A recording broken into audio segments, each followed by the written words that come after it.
Assalamualaikum warahmatullahi wabarakatuh. Saya Alvina Lutfi Rahmawati dari kelas C1 Pengantar Ilmu Kependidikan Universitas Negeri Malang. Saya ingin membuat video mengenai penerapan landasan pendidikan terhadap pendidikan ramah anak disabilitas.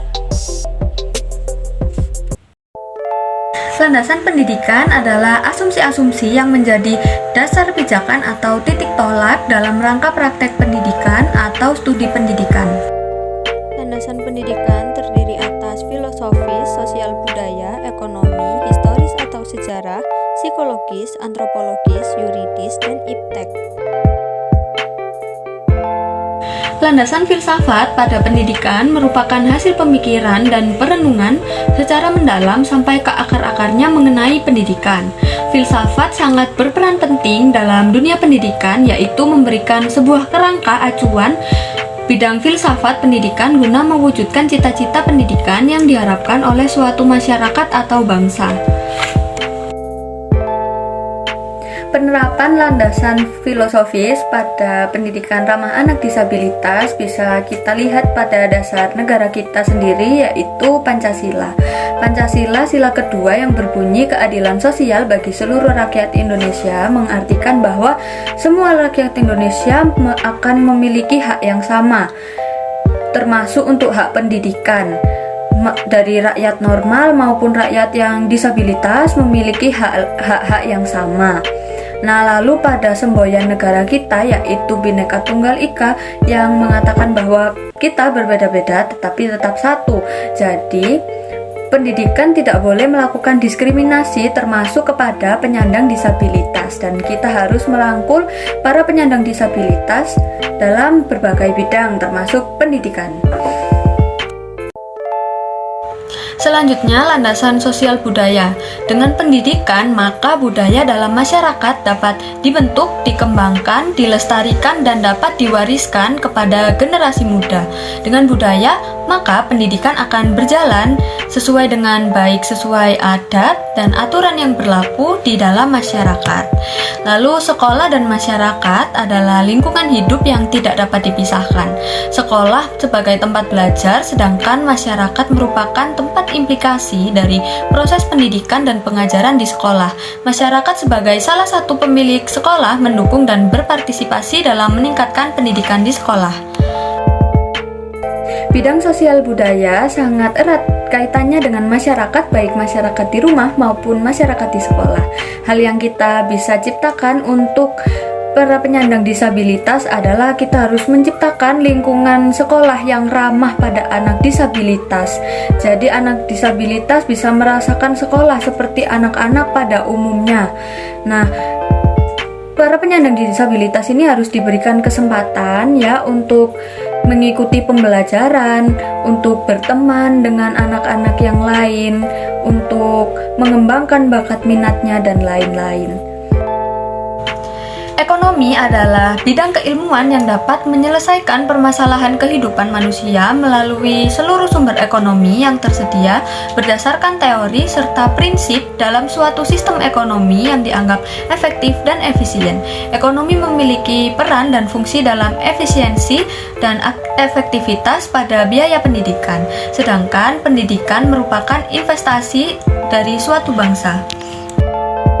Penerapan dalam bidang ekonomi sangat berkaitan dengan biaya. Yang bisa dilakukan oleh para penguasa jabatan adalah harus memberikan biaya untuk sekolah-sekolah luar biasa untuk kembali membangun fasilitas-fasilitas yang bisa digunakan untuk teman-teman kita penyandang disabilitas agar mereka bisa terpenuhi fasilitasnya dan bisa belajar dengan lancar. Lalu selain itu, penyandang disabilitas ini juga banyak juga ya yang dari keluarga tidak mampu. Jadi diharapkan para pemerintah untuk memberikan beasiswa juga bagi para penyandang disabilitas.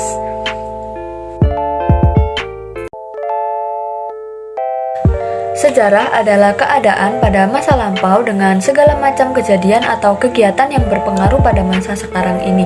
Sejarah pendidikan di Indonesia terbagi menjadi beberapa masa, yaitu zaman pengaruh Hindu-Buddha, zaman pengaruh Islam, zaman pengaruh Nasrani, zaman kolonial Belanda, zaman kolonial Jepang, zaman kemerdekaan, zaman Orde Lama, masa pembangunan, dan pendidikan masa reformasi. Dalam bidang sejarah kita tentunya itu banyak pelaksanaan seperti upacara, lalu adat seperti Kartinian, 17-an, dan lain-lain. Dalam bidang pendidikan, terutama sekolah formal, diharapkan untuk tidak membatasi para penyandang disabilitas untuk mengikuti kegiatan-kegiatan yang bertemakan sejarah ini, agar mereka lebih mengenal sejarah dari Republik Indonesia. Lalu para guru bagi penyandang disabilitas juga diharapkan mengenalkan sejarah pada penyandang disabilitas dengan baik dan benar agar mereka juga mengetahui sejarah bangsa Indonesia seperti anak-anak normal pada umumnya. Psikologi dapat membantu guru dalam pelaksanaan pembelajaran. Guru dapat memahami struktur psikologi siswa dan kegiatan siswa sehingga guru dapat melaksanakan kegiatan pembelajaran secara efektif dan sesuai dengan tingkat perkembangan siswa. Pola dan tahap-tahap perkembangan akan berpengaruh terhadap proses belajar seorang anak sesuai dengan umur. Hal ini mempunyai sifat yang berarti hierarkis. Hierarkis mempunyai arti bahwa anak akan berkembang sesuai dengan urutan perkembangan tertentu. Tahap kognitif anak akan berpengaruh terhadap hasil belajarnya. Disabilitas pada manusia tidak hanya terbatas pada disabilitas fisik, namun juga ada pada disabilitas mental. Nah, disabilitas mental ini bisa kita sedikit demi sedikit perbaiki agar anak penyandang disabilitas mental bisa beraktivitas seperti orang normal, namun pada porsi mereka masing-masing atau tanda kutip masih memiliki kekurangan. Nah, hal untuk memperbaikinya adalah memberikan treatment, yaitu terapi dari para psikolog dan memberikan obat yang secara rutin dengan para psikiater. Nah, diharapkan pihak berwenang untuk menyediakan pendampingan psikolog dan psikiater untuk para penyandang disabilitas mental di Indonesia. Antropologis merupakan wawasan mendasar tentang kondisi manusia yang berlaku dalam banyak situasi sehari-hari. Guru diharapkan memiliki wawasan yang luas, dapat memberikan penjelasan tentang perlunya melestarikan budaya asli Indonesia kepada para peserta didik, dan dapat memecahkan permasalahan budaya asli Indonesia agar tidak punah terkikis oleh arus globalisasi. Dalam bidang antropologis, guru diharapkan untuk memperkenalkan budaya asli Indonesia kepada para peserta didik serta menjaga mereka agar tidak terbawa arus globalisasi. Hal ini tidak hanya diterapkan untuk peserta normal, namun juga harus diterapkan pada penyandang disabilitas. Mereka juga berhak diperkenalkan kepada budaya asli Indonesia. Cara memperkenalkannya juga harus disesuaikan sesuai dengan jenis disabilitas mereka. Seperti contohnya, jika mereka adalah tunanetra, maka kita bisa mengenalkannya dengan lagu-lagu daerah Indonesia. Jika mereka adalah tunarungu dan tunggawicara, maka kita bisa memperkenalkan tarian-tarian khas Indonesia dan lain-lain. Seorang guru atau calon guru harus memahami landasan hukum dalam bidang pendidikan sebagai acuan dan pedoman agar terhindar dari penyimpangan ketentuan yang berlaku dalam melaksanakan tugasnya.